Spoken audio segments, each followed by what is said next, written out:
Hi, I'm Sous Chef, and today I'm here with Christy Nixon from Tender Ridge Angus Beef, and I'm telling you, you guys are in for a treat today.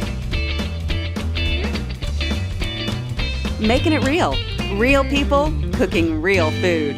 Now, you know what, Christy? I love your beef because it is so tasty. Why is Tender Ridge so much better? Sue, you're absolutely right. Tender Ridge offers a wonderful product. It's all grain-fed beef. It's aged a minimum of 14 days.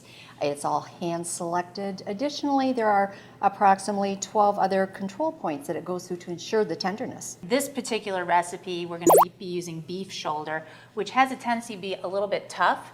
So we're going to make ourselves a Smoky Cilantro Pesto Crostini, and now that's a mouthful.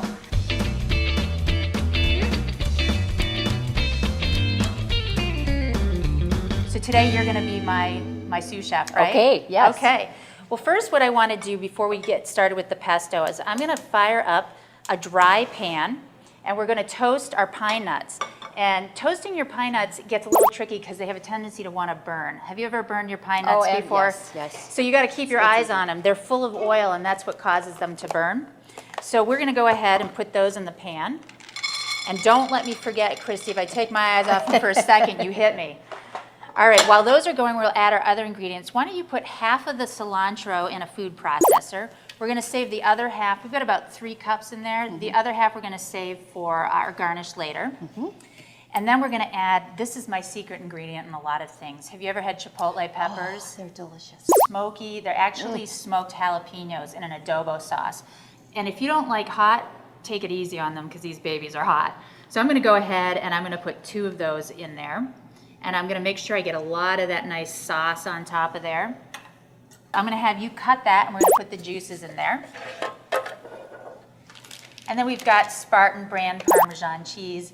I love Spartan brand because I find the quality is just as good as a name brand, and you're going to spend a lot less. Parmesan cheese you can't go wrong with. Cheese in general you can't go wrong with, right? That's right. So we're going to go ahead and we're going to put a little of our Parmesan cheese in there. Good job with that. And a little pepper. And I've got a Spartan brand pepper as well, which I always think is good. I never measure, do you? Never. No. Just eyeball it. It's a waste of time as far as I'm concerned. Oh, I almost forgot about the nuts there, Christy. You didn't remind me. So you can see how quickly those pine nuts have browned up already. So if I had taken my eyes off for 1 second longer, it would have been a problem. So we're going to go ahead and put those right in there. And then once you put the lid on that, Christy, we're going to give it a couple zaps. And as Christy does that, I'm going to put the olive oil in there slowly. And you want to have the consistency of maybe like a paste or a thick sauce. All right, that's good. So this is going to serve as our marinade and also as the topping on our crostini.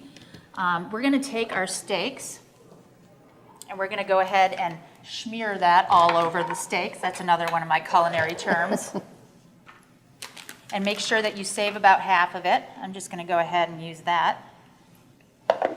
I can tell you're clean in the kitchen. You're picking up after me already. I love that. And we'll just put that right on top of these beautiful steaks. Now you're going to, anytime you marinate something, it depends on what cut of meat it is. This is relatively tough, as I said, so we want to marinate it for a good 2 hours, even up to 24 hours, I would recommend.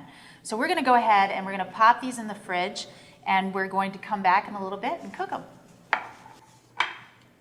Well, all right, look at these steaks, Christy. They've been marinating now for a good 2 hours, and like I said, if you can marinate a little bit longer, great, but we're ready to roll. One of the first things you want to do is get your pan really good and hot. And the reason being is we want to sear our beef. We don't want to take a good piece of meat and ruin it. We want to sear it and keep all of those wonderful juices inside. That's the whole purpose of searing, right? So if you get your pan super hot, then you're going to have a good sear. So we're going to go ahead and put those on. Listen to the sizzle. And I love these pans with the little serrations on them because it makes those nice grill marks. And what we're going to do now is we're going to let those go for a good 15 minutes. You sear them on both sides, let it go for 15 minutes, and then we'll go on to our next step. Okay. We've cooked these beef shoulders for about, 15, 16 minutes, and they're looking perfect. Good job, Christy. This is one of the more important parts, hence the word crostini, means little toast in Italian. These look wonderful. Oh, perfect, Christy. Our crostinis are ready to be assembled. Now, Christy, your job is to get some of this wonderful pesto and just spread a little bit over each one of those. And now over here, we've got our beef that's been resting for a good 5 minutes. We're gonna slice these very, very thin. I'm cutting a little bit of the fat off the side. And when you cut any kind of steak, you wanna make sure you're cutting against the grain so that it makes it even more tender. So you can see how the meat runs and it's kind of going diagonal. I'm cutting across that and it's gonna make it really nice and tender. Oh man, this smells great. And this is very rare. This is medium rare to rare. That's just how I like it. If you want it a little bit cooked a little bit more, let it go. I've got my wonderful beef.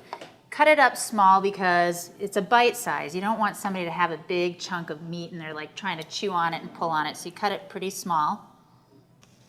Wow, look how great these look, Christy. I always say presentation is everything, but that's not true.